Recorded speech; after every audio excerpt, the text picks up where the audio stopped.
Are you able to see? Yeah. Yes, sir. Thank you. Thank you, Madam Sarita. Thank you, RSSDI, for the invitation. And I'm going to speak about adiposity in Indians, but also in other people at birth and later.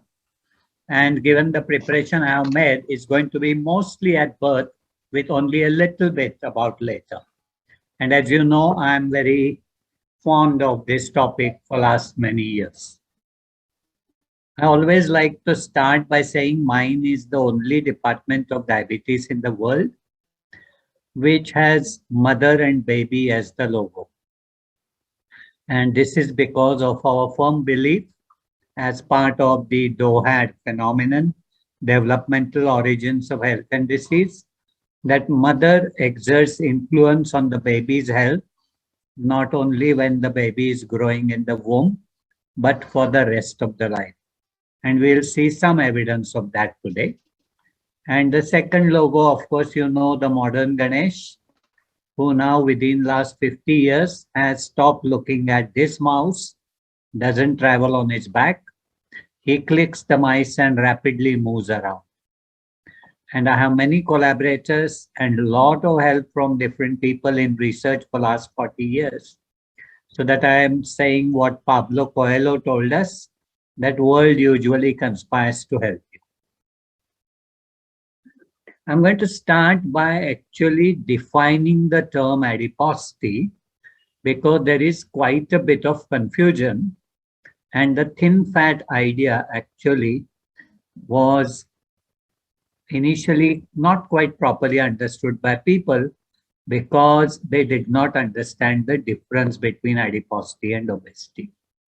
So adiposity is strictly fat mass in the body, expressed either as fat mass in kilogram or as percentage body fat.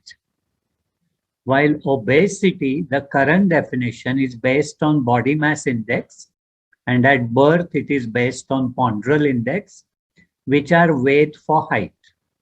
So there is no special fat measurement in obesity. Though in a given population, obesity is strongly related to adiposity, in different populations, the relationships are very different. And that is how Indians can be thin but fat. So adiposity is measured as fat. And we can use anthropometry, that's skin folds, by using a calipers. BI is body impedance analysis using the electric current. Deuterated water is a non-radioactive isotope which can be drunk, and the output of that isotope in the urine allows you to calculate the two compartments, the fat and the fat-free mass. DEXA is a machine which gives you three compartments: bone, muscle or lean, and fat. And we can have either regional adiposity, which is measured by CT or MRI, which shows us subcutaneous and intra-abdominal fat, or DEXA machines can also estimate this. On the obesity side, we have waist circumference and waist hip ratios as measures of central obesity. And the new concept of ectopic fat, fat present where it should not be, is usually done by imaging, CT or MRI. So it's important to understand that by adiposity, we mean fat. And by obesity, we mean weight for height. And we assume that obesity is adiposity, which is not always correct. My interest in fetal adiposity actually has been stimulated by various things, but I always owe a gratitude of debt to Pat Catalano, who's a very famous researcher in pregnancy, obesity, fetal adiposity from the US. He's also a close friend and a mentor. So I just mentioned one of his papers, that increased fetal adiposity is a very sensitive marker of abnormal in utero development. So it has much more significance than just measuring the fat, and we will see how it goes. And just last year, I wrote an editorial for American Journal of Clinical Nutrition and I called it fetal adiposity epidemic in the modern world, a thrifty phenotype aggravated by maternal obesity and diabetes. And today we will see how this idea came about. This is a very interesting slide. I'll take you through this. And what this slide shows is percentage body fat in different mammalian species. So we know pig, we know rat, then we also know, so let's say lamb or something like sea lion. Sea lion is such a huge animal. The newborn of pig and the rat have approximately 2% body fat. Sea lion has approximately 5%.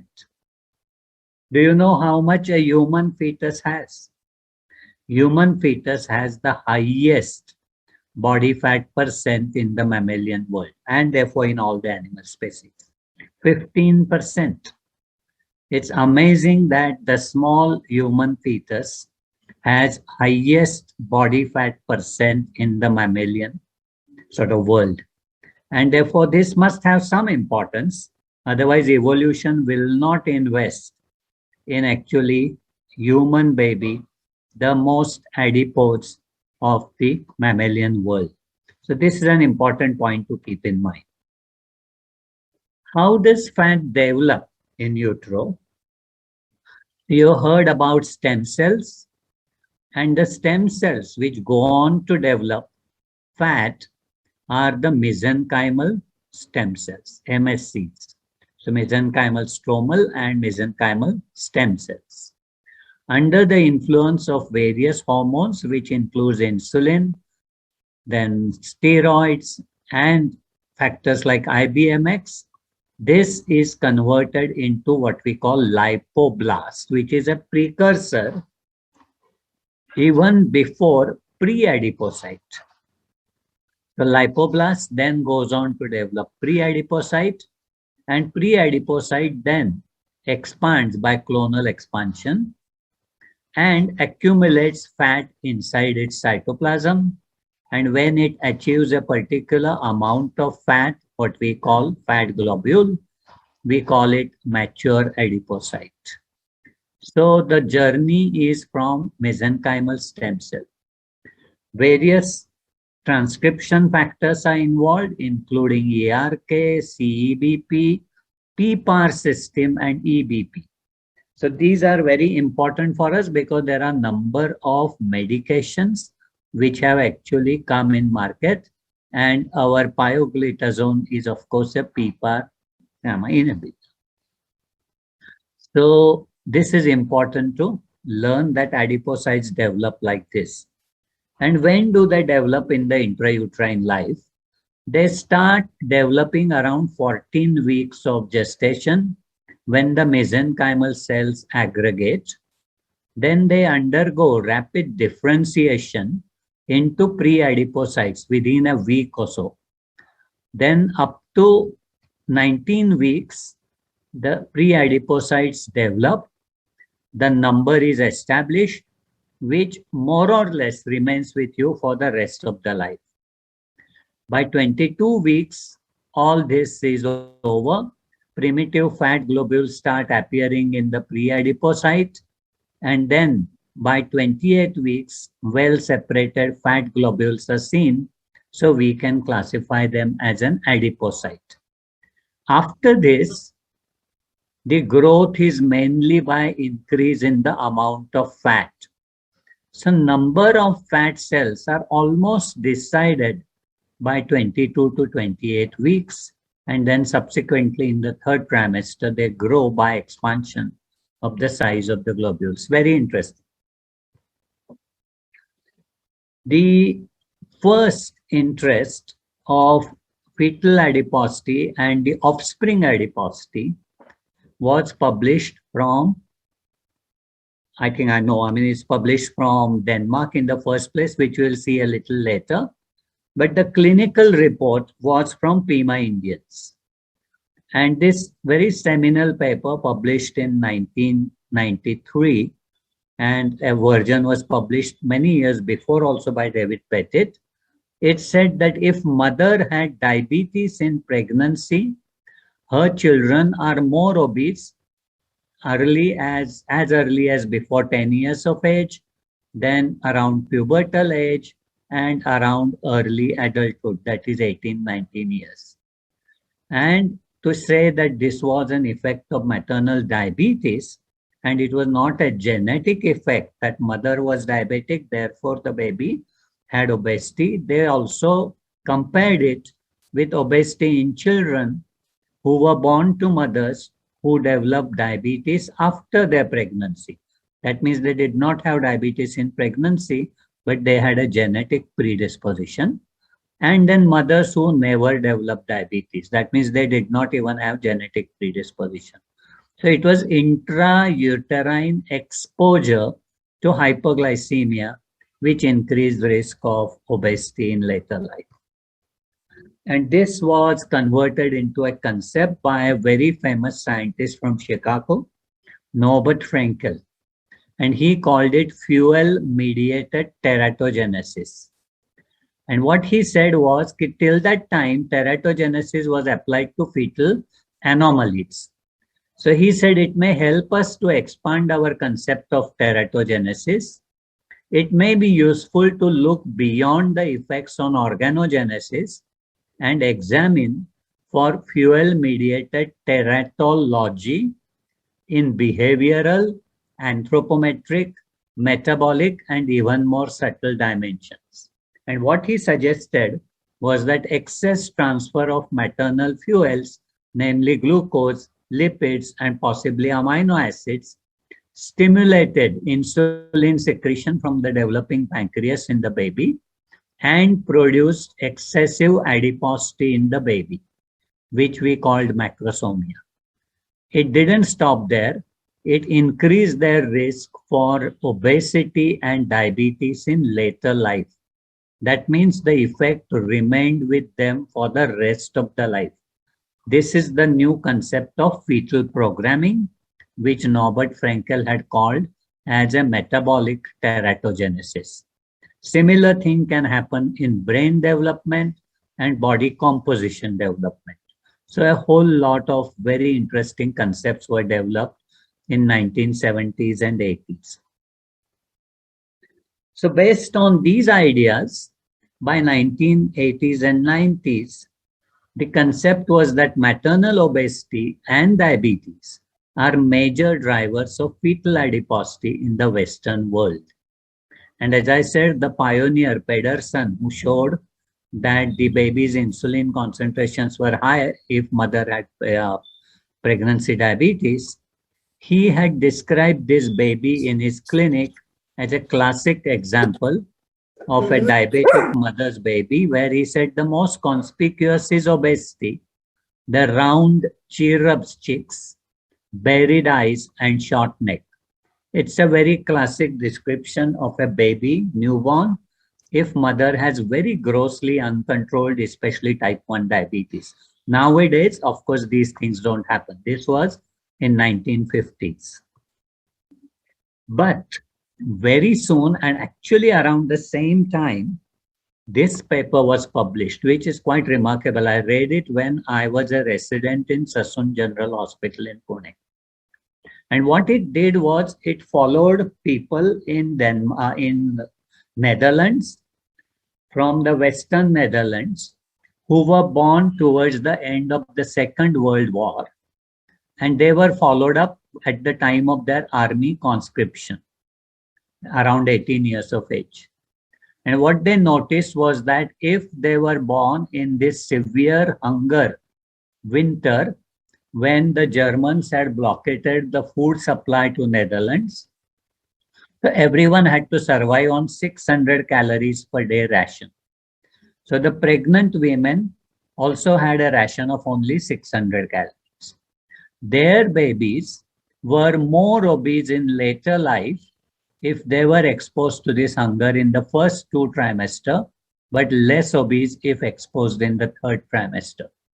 And the authors explained it by saying in first 2 trimesters, brain is developing, So if that brain sees the world as a hungry place because of mother's hunger, then it continues to eat and the baby will become obese in later life. While when the number of fat cells are determined, if that time there is hunger, the number of fat cells deposited are less and therefore they are less likely to obese. Fantastic follow-up paper. And very soon, within 10-15 years of this, David Barker came up with his idea of thrifty phenotype. When he showed that lower birth weight people had higher risk of diabetes and metabolic syndrome, which includes adiposity and central adiposity, compared to those who had larger birth weight. So if mother was healthy, did not have gestational diabetes, larger babies of healthy mothers had actually less risk of diabetes in later life and less risk of obesity. In other words, these two studies showed, quite contrary to the popular belief about fetal overnutrition as a cause of fetal adiposity and future risk, these two showed that fetal undernutrition can also cause future obesity and adiposity. And David Barker met me in 1991. That changed my research career completely. So we set up this Pune maternal nutrition study to understand why Indian babies are so small, what is the problem with their fetal growth, and to follow them up for a long time to find out how various phenotypes, especially diabetes, adiposity, and others, develop. So we studied in 6 villages, more than 2,500 women from before they became pregnant. More than 800 became pregnant in our study. They were intensively studied in pregnancy. Babies were measured at birth. Then they were measured every 6 months for 18 years. Then we measured them every year. And then every 6 years, we do a very detailed examination of cardiometabolic risk factors, brain development, cognition, and a whole lot of things. So you know about this because I usually talk about this. So the mother in our study started pregnancy with body weight of 42 kg and BMI of only 18.1. These are very fit village women. They're predominantly vegetarian.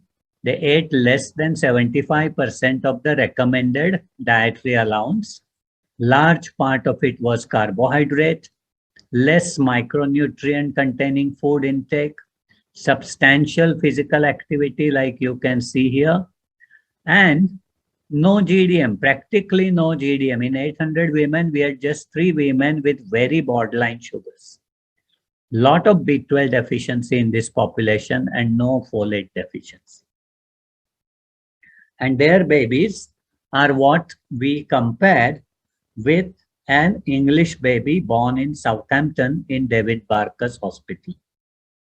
So this is an Indian baby born in Pune, Pune maternal nutrition study. This is a baby born in England. Pune baby 2.7 kg. English baby 3.5 kg. So I asked David Barker also before I told him what the measurements were. I said, would you expect small Indian baby to have more fat or less fat? So his answer was less fat. So I said, you are wrong. They have more fat because we had made very detailed measurements. So this 0 line represents the English baby. And the bars which are below means the Indian babies are smaller. And they are smallest for their abdominal circumference. Then they are considerably small for their birth weight, height, mid-arm and head circumference. But surprisingly, their subscapular skin fold was almost similar to the English baby. And if we compared Indian babies and English babies who had similar birth weight, Indian babies actually had a larger subscapular. That is called pair matching. So pair matching actually we did in another study which is shown here, that so for pair matched babies which had similar birth weight, 3100 grams, the subscapular skin fold in Indian babies was 4.4, In London babies, it was 4.1. So quite amazing. They look small, they look thin, but they are fat. Not only that, in their cord blood, they have higher leptin concentrations, they have higher insulin concentrations, and they have lower adiponectin concentrations. In other words, that fat doesn't sit quietly, it is active. There is a degree of adiposopathy. Excess leptin and insulin, but less adiponectin. And this is a classic description of a thin fat Indian baby, that it has more subscapular and more central subcutaneous fat, more secretion of leptin, less secretion of adiponectin, and a degree of insulin resistance induced by these factors. And people didn't believe that I could do good anthropometric measurements, so they doubted the whole study. It's typical. Pune address is not always good. If it was Boston, US, they would have said, what a great discovery. So then I had to go to black box. So we used the black box of MRI. So 30 babies, newborn babies in Pune measured with MRI, 30 babies born in Imperial College, London, measured with MRI. Neena Modi, famous pediatrician in London, close friend, and we compared these babies. You can see here for the newborn, most of the fat is subcutaneous, very little visceral fat. And to our surprise, or like to say, not to my surprise, Indian babies had higher fat in all three compartments of the abdomen, namely superficial and deep subcutaneous and visceral. So this was a proof which then everyone accepted, because MRI picture shows it very clearly. Anthropometry, they doubted. So this was a confirmatory proof that Indian babies are more adipose than the Western babies. And then a plethora of papers have been published across the world in Indians within India, Indians migrated abroad, Indians in Suriname, which are multi-generationally migrated, showing different aspects of this. So in Canada, Sanya Anand and her colleague showed what we showed in PMNS, like Indian babies have higher ponderal index and higher subcutaneous fat. Then the Born in Bradford study in UK showed higher cord leptin concentrations in South Asian babies compared to English.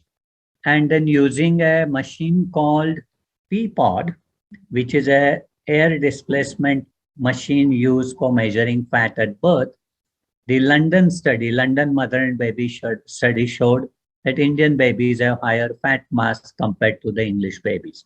A resounding proof everywhere.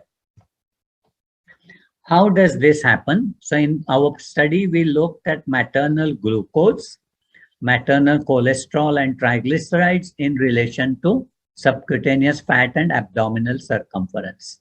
And what do we find? Fasting glucose, not related.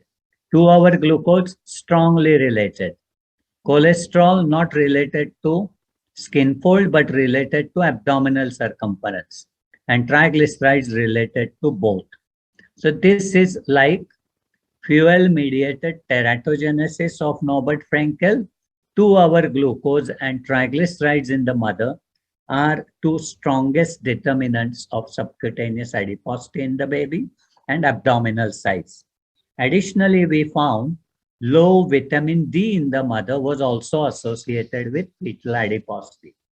So macronutrient excess, micronutrient deficiency.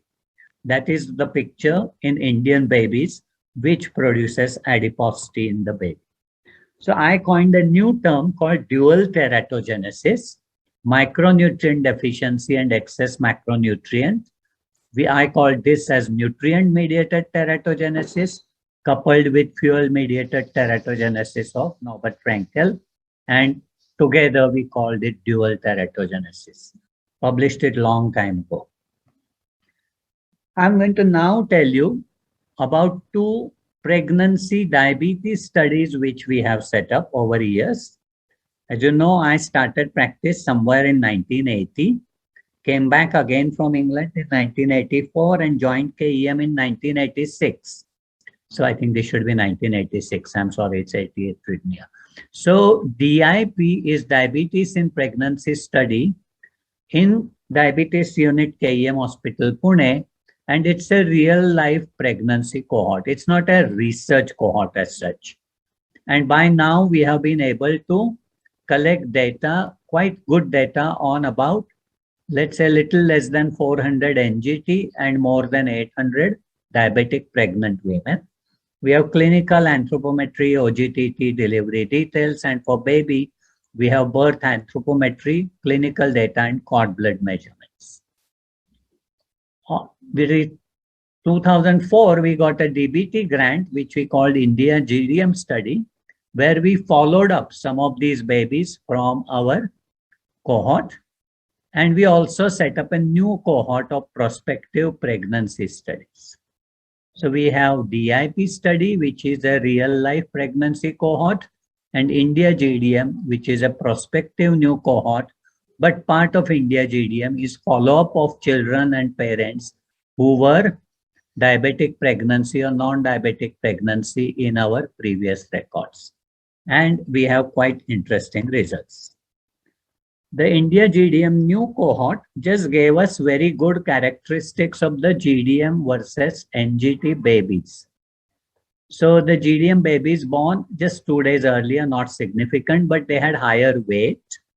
They had higher abdominal circumference, sum of skin folds, fat percent measured on DEXA, fat mass, less lean mass.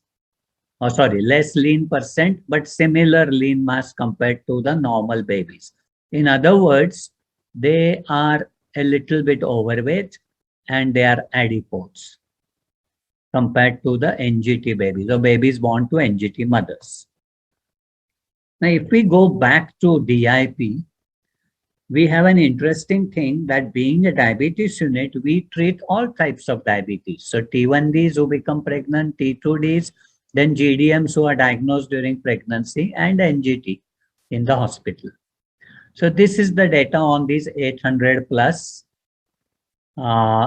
pregnancies with diabetes and 372 NGTs. Type 1 diabetes, youngest. Type 1 diabetes, thinnest, lowest pre-pregnancy BMI. Their weight gain and post-BMI, post-delivery BMI, lowest among diabetic, but more than the non-diabetic. Then first trimester HbA1c. This is old age, so 9%, 7%, 5.7%. You can see the gradient of hyperglycemia which the babies are going to face. And post-delivery skin folds of these mothers much higher in diabetic compared to the non-diabetic, but lowest in the type 1 compared to type 2 and GDM. So picture comes that type 1 are the youngest and the thinnest mothers with most hyperglycemia, while these two are relatively more obese but relatively less severe hyperglycemia. And what about the babies? This is very interesting. So birth weights of diabetic babies or babies born in diabetic pregnancy were naturally higher compared to the NGT, highest in the T2D because these mothers were also the most obese. Lengths practically similar. Ponderal index, which is equivalent to body mass index, higher in diabetic babies. Abdominal circumference, larger in the diabetic babies. Skin folds, again larger in the babies of the diabetic mothers. But interestingly, for a given weight and length, the type 1 babies had quite a substantial adiposity and higher abdominal circumference. So the mothers were the thinnest and the most hyperglycemic, but babies are the fattest and most adipose, both by skin folds and by abdominal circumference. And this is what we are showing in this slide, that the red line here is type 1 diabetes, blue is type 2 diabetes, and yellow is GDM. These are mothers, these are babies. So mothers of type 1 diabetes, lowest weight, lowest waist circumference, lowest skin folds. And T1D babies of the type 1 diabetic mothers, they were the youngest. That means they were delivered at a relatively younger age. Most obese, ponderal index, and most adipose, that is skin folds. Quite remarkable. It tells us immediately that it is the transfer of nutrients, the fuel mediated teratogenesis, which is driving the adiposity of the baby. And then we followed them up, as I said, in the follow-up India GDM study. So these babies were between 2 to 30 years old when we studied them. And we have done very detailed study. This is just to show you the body size and the body composition measurements in the babies born to diabetic mothers compared to those born to the NGT mothers. So NGT mothers are represented by this vertical line, which we call 0. If it is positive, then it is more in the ODM. If it is negative, it is less in the diabetic mother's babies. And what do we see? All body size measurements except height are more in the babies born to diabetic mothers at an age between 2 to 30 years. So from very early age till adult age. And lean percent is less. And this is natural because if you have more fat percent, together two will make it almost 100%. So they have less lean percent. So they are in fat. And this is quite interesting that the adiposity of the diabetic babies is continued to reflect in the later life. And it's true more in boys in our study than girls. So in girls, most of the things are similar in the two groups. The confidence intervals are crossing 0 line, while boys have higher in all respects. And now, by mother's type of diabetes. And this is again very interesting. I told you at birth, the babies born to type 1 diabetic mothers were the most obese and most adipose. Now, type 1 diabetes mothers' babies here, type 2 diabetes here, and GDM here. The colored bars are actually mother's BMI. So GDM mothers had higher BMI and type 2 diabetes mothers had higher BMI compared to the NGT mothers when they came up to follow up, on average 10 years after delivery, while type 1 diabetic mothers were less obese compared to the NGT. Babies of GDM and type 2 diabetes, more obese and more adipose. Babies of type 1 diabetic mothers, similar to NGT, not more obese, and if anything, they had slightly lower fat. In other words, the picture is now exactly opposite of what it was at birth. At birth, these babies were most adipose and obese. Now they are similar to the NGT. Glucose-wise, all three have higher glucose compared to the babies of the NGT mothers. In other words, body composition and metabolic programming is separated. And this, I think, is one of the few studies which is showing it so beautifully from the type of diabetes in the mother, because their characteristics in India are very useful for such bifurcation. In Western world, type 1 mothers can also get very obese, then you lose this difference. So we have now sent this for publication. I think it's a very nice observation. And then we also measured fathers because they are the forgotten characters in diabetic pregnancies. And what we find is that the obesity and overweight and obesity in the babies is influenced by not only mother, but also by fathers. So if both mother and father are non-overweight obese, that means normal, their babies have least chance. If one of the parents, either mother or father, is overweight obese, they have a higher chance of being overweight obese. But if both parents are overweight obese, then the chances are highest.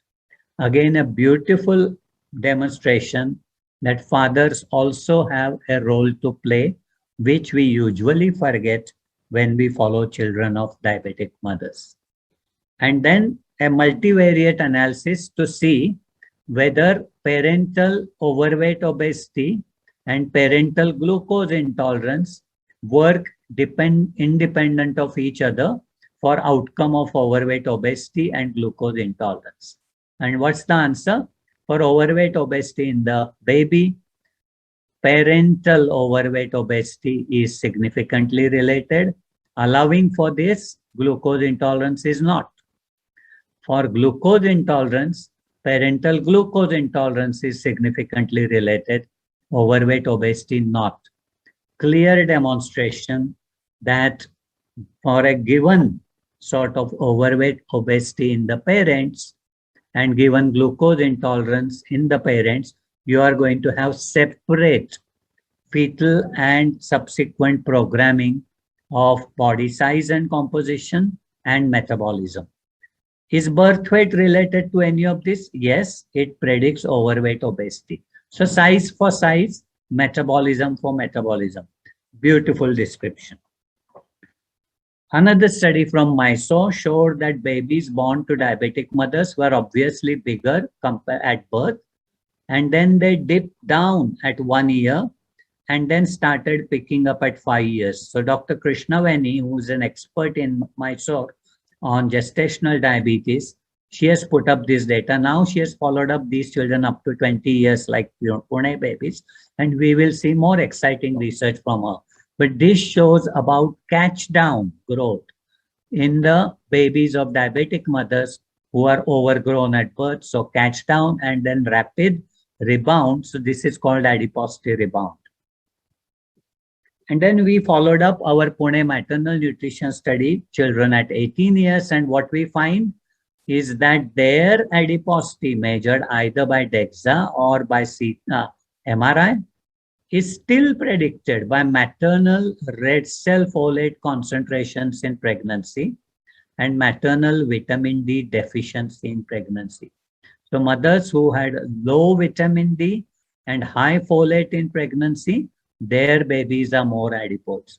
Again, an example of nutrient-mediated teratogenesis in addition to the fuel-mediated teratogenesis. The cellular and molecular mechanisms, you know about epigenetics. I'm not going to get into details of it, but DNA methylation is one of the major mechanisms of epigenetics. And this study from Southampton showed that methylation of RXRA gene, as seen in the cord blood, is a strong predictor of adiposity in the baby at 6 years of age. In other words, epigenetic influence of maternal disturbed glucose metabolism by promoting methylation of certain genes can influence the long-term phenotype of the baby. And what we are doing in Pune, we are doing a whole lot of things. So we are now doing DNA methylation, we are doing transcriptome, we are doing placental transporters, and we are doing what are called adipocyte-derived exosomes from the mother and also from placenta. All these 4 major mechanisms are being studied intensively in Pune. We have very exciting results. And I won't go into details of that. It will take a separate lecture. But we have very good methylation of metabolic genes in babies of gestational diabetic mothers. We have dramatic transcriptional changes affecting cell cycle regulation after B12 intervention in our study. We have dramatic exosomal miRNA differential expressions in babies which are either adipose or not adipose. And we have shown differences in GLUT transporters, the fatty acid binding transporters, and vitamin B12 transporter, what is called CD320, in the placenta of the mothers in relation to their either macronutrient or micronutrient nutrition. Quite dramatic studies, very basic mechanisms. This is going to change our thinking. I must also mention Dr. Sandeep Mathur and his team from Jaipur who have been very active in molecular biology of adipocyte. 3 major papers papers which he has published in last 5 years and different molecular mechanisms which he has shown. Time doesn't allow me to discuss this, but you should invite Sandeep to actually discuss this. Finally, I'm going to tell you an interesting example because this is what affects every practicing physician when he looks at a pregnant patient. Usually we consider pregnancy means mother and baby. So 2 generations living together. If it is a pregnancy with a female child, all the 1 million ova which are present in the ovary of that baby for the rest of the life are present by 20 weeks of gestation. So if it is a female pregnancy, then you are dealing with 3 generations. If you improve the health of this grandmother, you have a help or you have a hope of improving the health of her daughter and also her grandchildren. This was a picture, last paper which David Barker published before he passed away in 2013. So I always show this picture towards the end of my talk. A female pregnancy is 3-in-1 situation, very precious to improve the health of the community. And these are 4 generations in our cohort, which we have actually followed up. Finally, I'm just going to conclude by saying that by investigating more and more nowadays, we find more and more abnormalities. So Aldous Huxley said, medical science has made such tremendous progress that there is hardly a healthy human left. So we are either thin fat or we are fat or we are normal fat or whatever. And doctors quite enjoy it. Thank you very much.